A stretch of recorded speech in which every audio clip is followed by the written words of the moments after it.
Hola, muy buenos días. Soy el pastor José Romero, pastor de la Iglesia Bautista Emanuel. Y los invito a que se queden con nosotros, escuchen el mensaje de la palabra de Dios, con la promesa de que Dios le va a bendecir el día de hoy. También les extendemos la invitación a que nos acompañen los domingos de 11 a 12:30 a alabar y a glorificar el nombre de Dios aquí en nuestro templo, la Iglesia Bautista Emanuel. Nuestra dirección es el 879 norte de la calle Perkins en Nogales, Arizona. También le extendemos la invitación a que se suscriban a nuestro canal. Por favor, hágalo para que usted pueda recibir los mensajes de la palabra de Dios. Nuestro deseo es que la paz de Dios reine en sus corazones. Dios los bendiga. Yo quiero que se lleven el día de hoy, hermanos, dos cosas: el resultado de la muerte de Cristo y el resultado de la resurrección. Vamos a orar. Padre Todopoderoso, Creador de los cielos y Creador de la tierra, a ti sea el honor y la gloria por los siglos de los siglos. Gloria a tu nombre, Dios vivo, Rey y Señor soberano de todo el universo. A ti sea siempre, Padre, toda nuestra alabanza. Para ti sea siempre toda nuestra adoración, nuestro servicio. Señor, ahora permite que podamos meditar, Señor, en tu palabra, en ti, en tu muerte, en tu resurrección, en el significado de ello. Yo ruego, Señor, que cada punto, Señor, sea recibido, guardado, Señor, y que cada alma quede convencida, Señor, de tu muerte y de tu resurrección. Yo creo, Padre Todopoderoso, que la vida de todas las personas, cuando creemos, entendemos el propósito de tu vida y tu muerte, tu resurrección, no volvemos a ser igual. Te ruego que tu Espíritu, Señor, haga esa obra de convencimiento, que toque los sentimientos, el corazón, la mente. Ayúdame, Padre, y dame gracia para poder compartir tu palabra. En el nombre de Cristo Jesús oro. Amén. Comenzando, hermanos, con el significado de la muerte de Cristo. Primero, ¿cómo fue esa muerte? ¿Es igual a las demás o fue distinta? Distinta, hermanos, ¿en qué sentido? En su naturaleza. En primer lugar, hermanos, la muerte de Jesús fue predeterminada. ¿Qué quiero decir con esto, hermanos? Que no le sucedió a Jesús como lo sucede en veces a los seres humanos, que va una persona manejando su vehículo y encuentra la muerte. Que de alguna otra manera encontramos el fin de nuestros días. La muerte de Jesús fue predeterminada. Dios, hermanos, dice la Biblia que desde antes de la creación del mundo ya tenía preparado a el Salvador del mundo. Amén. Ya tenía Dios preparado, hermanos, la fecha, la hora, el momento en la historia en que Cristo se iba a nacer de un vientre virginal, se iba a hacer como hombre e iba a morir en lugar de todos los hombres. De manera entonces, hermanos, que de la manera en que vieron los discípulos la muerte de Jesús, en esos momentos que para ellos fue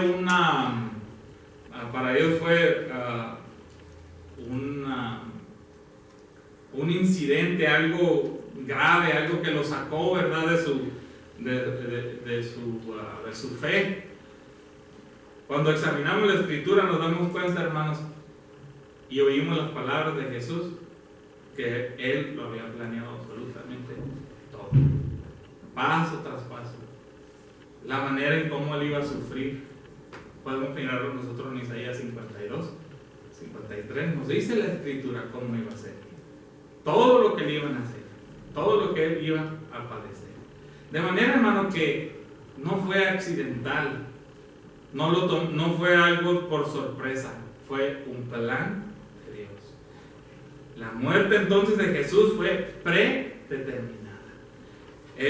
Otro punto importantísimo, hermanos, es de que fue voluntaria. Jesús gustó la muerte, hermanos. Jesús fue voluntariamente a la muerte. Cuando leemos la Escritura, siempre que pienso yo en que el Señor gustó la muerte por amor a nosotros, hermanos, voy a aquel pasaje donde fue arrestado Jesús y uno de sus discípulos, intentando defenderlo, saca su espada. Y al hombre que quería arrestar a Jesús, al sirviente de uno de los sacerdotes, Pedro le lanza la espada, hermanos, y le alcanza a cortar un oído. Y cuando Pedro lanzó esa espada, hermanos, no iba al oído, iba a la cabeza, iba a quitarle la vida a ese hombre, pero cortó su oído. Y entonces, en ese acto de violencia, Jesús lo detiene y le dice: oye, espera, este es el plan de Dios, por decirlo de cierta manera, este es el plan, que yo muera. ¿No crees tú? Le dice que si ese fuera el propósito de Dios ser salvado, ¿no podría yo ahorita orar al Padre? Y Él enviaría a sus ángeles a una legión y me defendería. ¿Podía el Señor Jesús? Tan es así, hermanos, que cuando preguntaron en ese momento ¿quién es Jesús?, decían, porque estaban en el monte de los olivos, sin iluminación, solamente las llamas de fuego que tal vez llevaban para iluminar el camino. Y les dice el Señor: yo soy. Y varias veces cuando Él dijo esa palabra, todos cayeron al suelo fulminados. Y se reincorporan, se ponen de pie. ¿Quién es Jesús? Ya les dije que yo soy. Y vuelven a caer otra vez. Eso nos dice, hermanos, que Jesús fue voluntariamente. Decía Él: yo tengo poder para poner mi vida y para volverla a tomar. Otra cosa muy importante, hermanos, es que su muerte fue vicaria. ¿Qué quiere decir? Fue representativa. Jesús en la cruz representa toda la humanidad. Fue sustitutoria porque nos reemplazaba a usted y a mí. Cuando nos ponemos a meditar, hermanos, era preciso que fuese Jesús, el Hijo de Dios, el que muriera por usted y por mí. Un ángel no podía morir por nosotros, pues los ángeles ni habían pecado ni habían hecho mal, los ángeles que permanecieron al lado de Jesús. Otro hombre no podía morir por nosotros porque tendría que morir primero por sus propios pecados. Y si encontrásemos a un hombre, que dice la Escritura que no había, ese hombre inocente tenía que morir por el otro. Entonces tendría que haber, hermanos, muchísimos hombres inocentes para morir por mí, por usted, por usted. Entonces, hermanos, era necesario que muriese Dios para que su muerte, hermanos, la salvación fuese universal y abarcara a todos los hombres y, hermanos, fuese alguien completamente santo. En ese sentido, entonces, hermanos, la muerte del Señor Jesús es sustitutoria y vicaria. Sacrificial, porque, hermanos, se necesitaba un sacrificio para que hubiese perdón de pecados. Expiatoria, porque, hermanos, la muerte de Jesús limpia de todo pecado. Propiciatoria, hermanos, porque la muerte de Jesús calma la ira de Dios. Amén. El enojo de Dios contra el pecado, hermanos, contra la maldad, o decir así, la justicia de Dios, que era necesario que se llevase a cabo, porque Él es un Dios santo, un Dios justo, hermanos, quedó completamente satisfecha con la muerte de Jesucristo.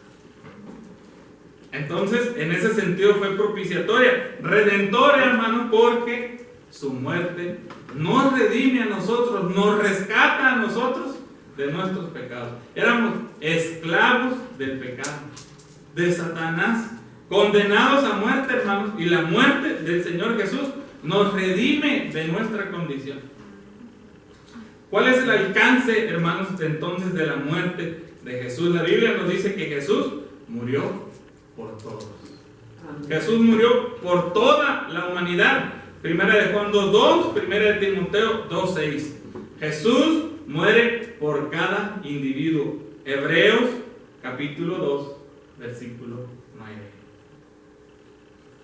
Ahora, hermanos, ¿cuáles son los resultados de la muerte de Jesús? En primer lugar, hermanos, nosotros podemos disfrutar ahora de tener comunión con Dios. La barrera que nos separaba a nosotros de nuestro Dios, el pecado que nos separaba de Dios, hermanos, ha sido eliminado. Ahora podemos nosotros tener una relación íntima con Dios. Dice el apóstol Pablo en Gálatas, hermanos, que la maldición de la ley ha sido pagada por la sangre de Cristo Jesús. Amén. Hemos sido libertados de la esclavitud del pecado y de la esclavitud a la ley. La muerte de Jesús, hermanos, nos justifica de toda culpa. Dice la Escritura que todo aquel que tiene fe en Cristo Jesús, su fe le es contada por justicia. ¿Qué queremos decir con eso, hermanos? Que la fe en Cristo Jesús es suficiente para que todos sus pecados, toda la deuda que usted tenía con Dios, sea saldada.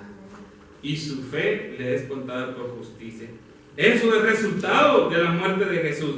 El perdón de todos nuestros pecados.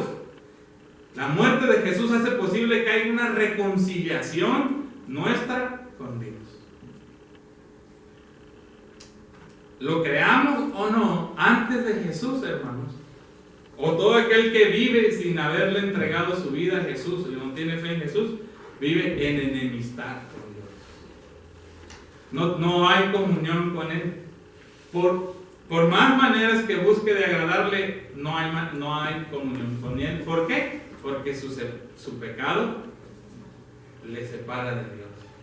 Pero cuando una persona, hermanos, cree en Cristo Jesús, su fe le es contada por justicia, y ahora esa persona puede reconciliarse con Dios, tener una relación íntima con Dios. Ahorita cantábamos, hermanos, porque Él vive, viviré mañana. Yo sé que Él está vivo porque vive en mi corazón. ¿Saben por qué podemos decir eso? Porque Cristo Jesús, al dar su vida, hace posible que usted y yo tengamos o hayamos sido reconciliados con Dios. ¿Qué nos hace la resurrección, hermano? El sacrificio de Cristo nos da autoridad para ser llamados hijos de Dios. Muchas personas se dan ese papel, ese título de ser hijos de Dios. En veces me encuentro con personas que nos dicen que no somos todos hijos de Dios. Pues para entender este término, hermanos, todos somos creación de Dios, pero no todos somos hijos de Dios. El derecho a ser hijo de Dios es de los que han sido redimidos por la sangre de Cristo Jesús. Amén. Dios ha limpiado nuestros pecados. También hemos sido librados del poder del pecado, de la condenación por el pecado. Y hemos sido librados, hermanos, del temor a la muerte. Decía ahorita, hermanos, que todos antes de Jesús temíamos ese día. ¿Qué pasaría conmigo? ¿Qué ocurriría con todo lo que hice? Algunos que creyeron tal vez en la resurrección decían, ¿y si me encuentro con Dios y va Dios a mirar toda la lista de cosas que he hecho? ¿Cómo me encontraría Dios? ¿Seré yo inocente o seré yo culpable? Pues ya no hay temor a la muerte. Hemos sido librados del temor a la muerte, del temor a morir. Porque el creyente, el Hijo de Dios, hermanos, está seguro que el momento que muere aquí en esta tierra, despierta en la eternidad con su Señor. Amén, gloria a Dios. La muerte para los hijos de Dios, hermanos, no es el fin de todas las cosas. No es el fin de sus pensamientos, no es el fin de la vida, hermanos, es el comienzo de algo más precioso, de algo glorioso. Es, hermanos, ser traspuesto de lo terrenal a lo espiritual.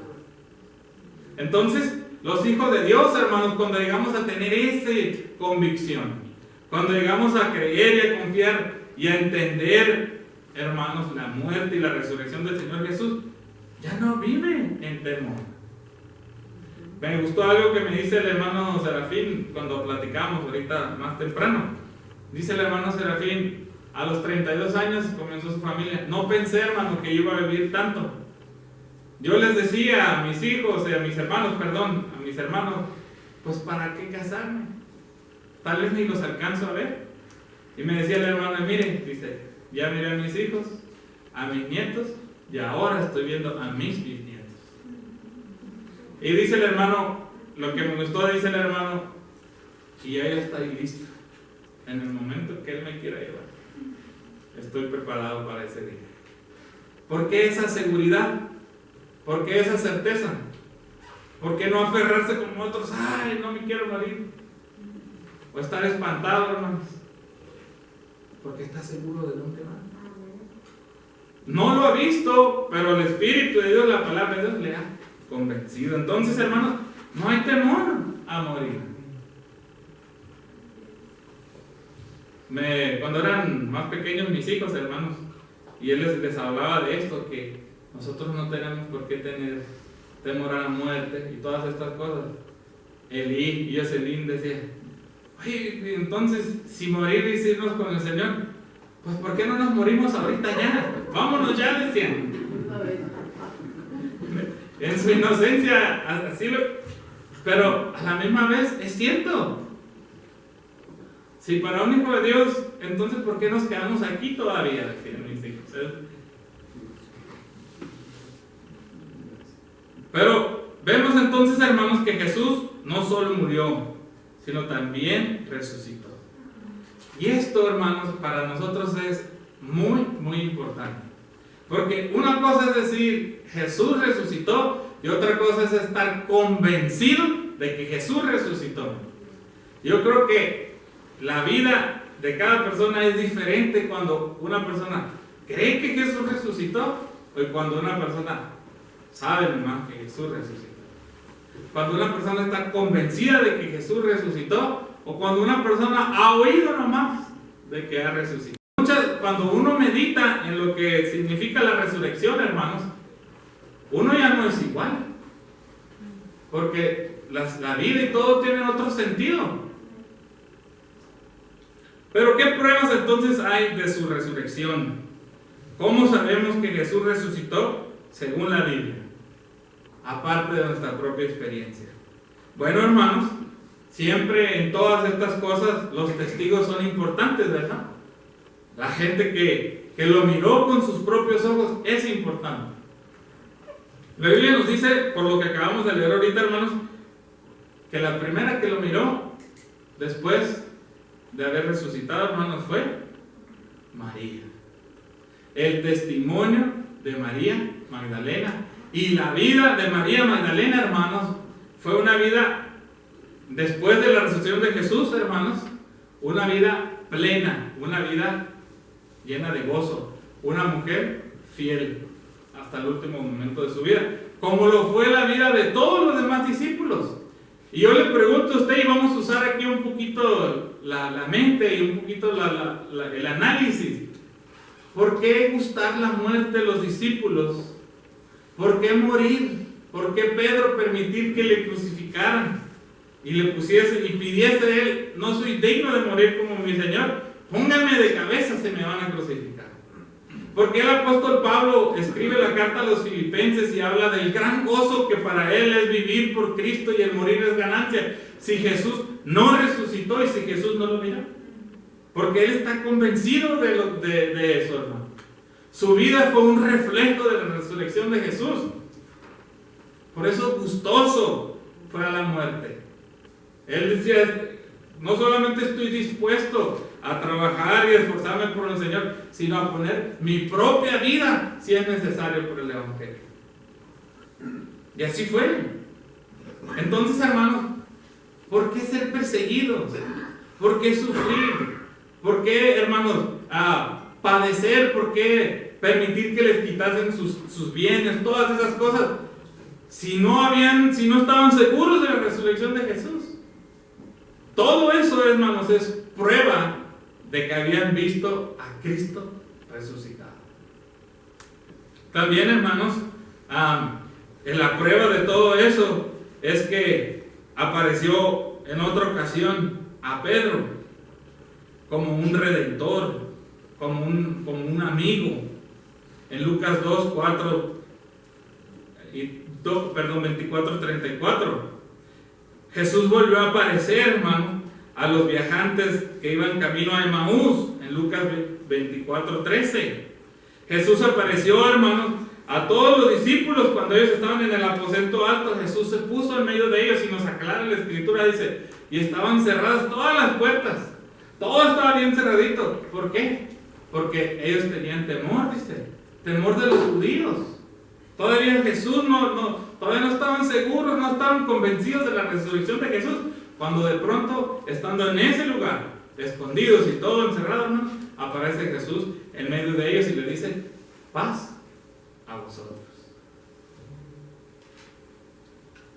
En otra ocasión, hermanos, tomó a los discípulos, a Tomás, que la primera vez que apareció el Señor a sus discípulos, Tomás no estuvo ahí. Volvió a aparecer el Señor. Y es cuando le dice a Tomás, Tomás, ¿no crees? ¿Todavía no estás seguro de mi resurrección? Mira, ven, pon tu mano aquí, Tomás. Pon tu dedo aquí. Ven, para que veas que yo soy. Entonces, Tomás, no dice la escritura que fue y lo tocó. Tomás se humilló y le dice, mi Señor y mi Dios. Otra ocasión, hermanos, 7 de los discípulos se fueron a pescar y estando pescando, hermanos, Jesús aparece en la orilla del río y les dice, echen las redes hacia el otro lado. Echaron las redes, sacaron muchísimos peces y dice la escritura que entonces Pedro y Juan se dieron cuenta que era el Señor.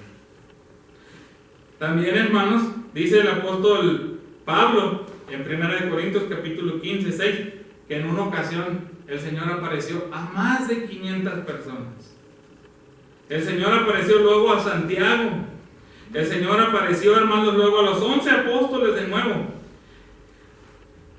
Después de todo esto, hermanos, de haber comisionado a los apóstoles, el Señor aparece al apóstol Pablo en Hechos capítulo 9, versículos del 3 al 6.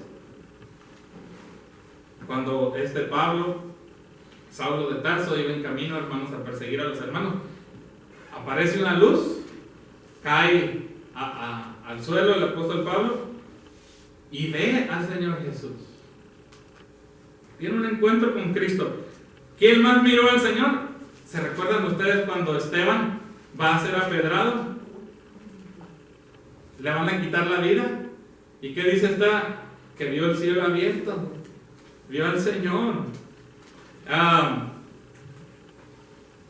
Y así hay cientos hay otros lugares, hermanos, donde hubo apariciones, y hay versículos en los Hechos, hermanos, donde nos dan a entender que el Señor Jesús, en los 40 días que estuvo en la tierra después de su resurrección, hizo y apareció muchas y de diferentes maneras a otras personas. El Señor convenció a sus discípulos de su resurrección. ¿Cuáles son entonces, hermanos, los resultados de la resurrección de Jesús?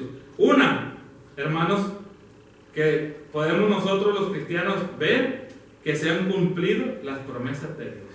Todo lo que se dijo en el Antiguo Testamento sobre Jesús y su resurrección se cumplió. Amén. ¿Qué otro resultado tenemos, hermanos? La resurrección de Jesús nos dice a usted y a mí que Jesucristo es Dios. Aleluya. Porque ¿quién puede, hermanos, o quién tiene el poder de poner su vida y volverla a quitar? Solamente Dios. Jesús dijo, yo soy la resurrección y la vida. Y eso exactamente fue lo que ocurrió con él, hermanos. Entonces, usted y yo servimos a Dios. También, hermanos, ¿qué hay con la resurrección de Jesús? Pues, hermanos, si Jesús no hubiese resucitado, entonces usted y yo no pudiésemos tener la certeza de que hemos sido justificados de nuestros pecados. Pero ahora, porque Él resucitó, usted y yo estamos seguros de que hemos sido perdonados. También, hermanos, la resurrección de Jesús le permite al creyente, hermanos, tener o esperar un futuro. Le permite al creyente, hermanos, esperar la vida eterna. Si Jesús no hubiese resucitado entre los muertos, hermanos, entonces usted y yo no tuviéramos esperanza de vida eterna. Estuviéramos nosotros, hermanos, como muchos filósofos y muchas personas todavía en este mundo, ¿verdad? Que dicen ellos, comamos y bebamos porque mañana moriremos. Fuese una vida triste, desagradable, sin propósito. Pero porque Él resucitó entre los muertos, entonces la vida tiene sentido. El ser bueno, hermano, tiene sentido. El vivir una vida ética, una vida moral, una vida espiritual, tiene sentido solo porque Jesús resucitó de entre los muertos. ¿Por qué servirle si no resucitó entre los muertos? Porque Él resucitó entre los muertos, hermanos, Él es digno de servicio. Y, hermanos, porque Él resucitó de entre los muertos, sé yo que un día tengo que compadecer en el tribunal de Cristo y voy a dar cuentas a mi Dios de mi vida, de mi mayordomía. Y como todos ustedes, cuando yo esté delante de mi Señor, quiero llevar a mi Señor ofrendas, olor grato.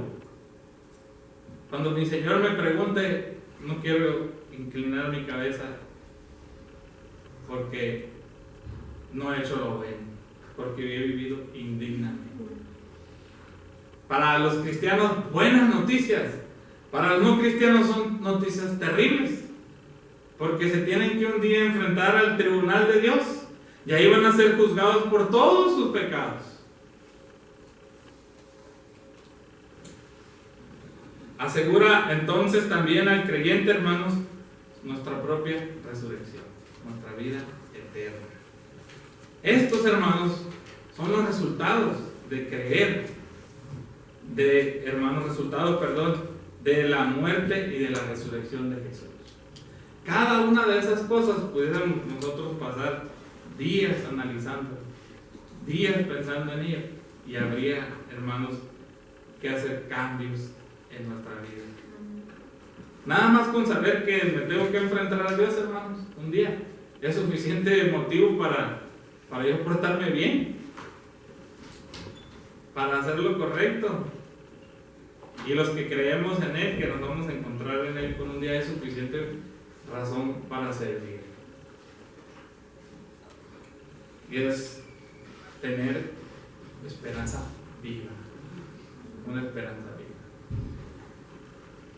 En veces, hermanos, cuando nos invade la tristeza, la melancolía, los problemas de la vida, todo lo que tenemos que hacer es levantar la mirada, mirar al cielo, mirar a Cristo.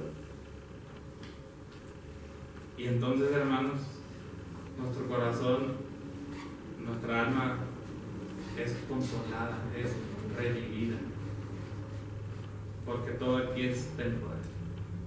Nos espera lo mejor, nos espera la vida eterna. Inclinen su rostro, hermano. Padre Todopoderoso, Creador de los cielos y Creador de la tierra.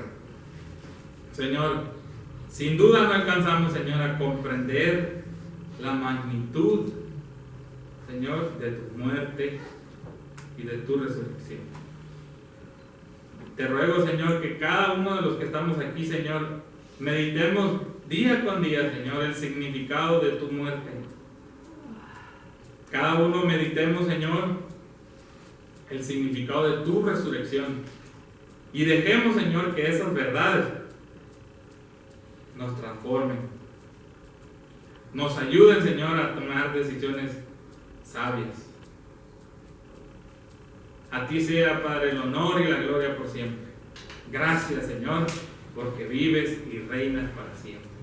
Gracias, Señor, porque nos has hecho tus hijos. Gracias porque tenemos, Señor, el testimonio de tu resurrección en nuestros corazones. Porque tú vives tu pueblo en tu iglesia.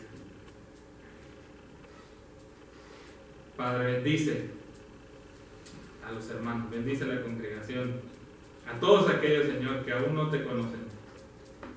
Que tu muerte y tu resurrección, Señor, quede clara en sus pensamientos y sean salvos. En el nombre de Jesús oramos, Padre. Amén.